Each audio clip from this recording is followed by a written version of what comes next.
সবই তো বুঝেন, মাঠ বুঝেন, ঘাট বুঝেন, রড বুঝেন, সিমেন্ট বুঝেন, বুঝেন তো রড সিমেন্ট।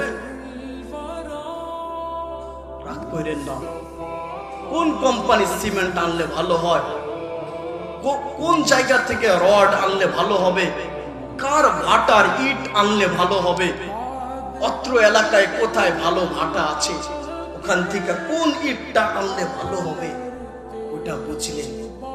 কোন মিস্ত্রি দিয়ে কাজ করাইলে কাজ ভালো হবে সেটাও বুঝলেন। কোন ইঞ্জিনিয়ার দিয়ে দেখাইলে বিল্ডিং সুন্দর হবে সেটাও বুঝলেন।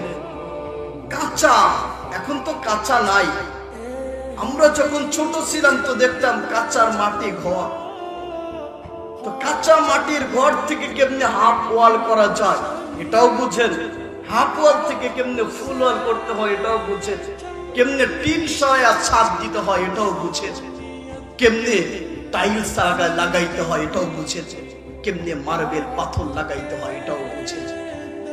কেমনে ছেলে ইউরোপ গিয়ে ছেলে বাহিরে গিয়ে প্রতিষ্ঠিত হবে ওইটাও বুঝেন। মেয়ে ভালো জায়গায় বিবাহ দিতে হবে ওইটাও বুঝেন। সবই বুঝেন বন্ধু, কিন্তু মালিককে যে পেতে হবে শুধু এইটাই বুঝেন। আল্লাহ পাইতে হবে শুধু এইটাই বুঝেন না, বাকি শুধু এইটা। নাকি মিথ্যা বললাম? সবই তো বুঝেন। আপনাদের এলাকায় কি ধান চাষ হয় না? তো কোন ক্ষেতে কোন ওষুধ দিলে, কোন কীটনাশক সার দিলে ভালো ধান হয় এটাও তো বুঝেন। সবই তো বুঝেন, কিন্তু আল্লাহ পাইতে হবে এটা বোঝার চেষ্টা করেন না।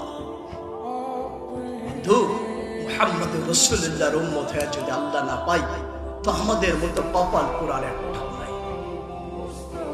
মুহাম্মদ রাসূলুল্লাহর উম্মত হয়ে আল্লাহ না পাইলে আমাদের মতো কপাল পুরা আর একটাও নাই।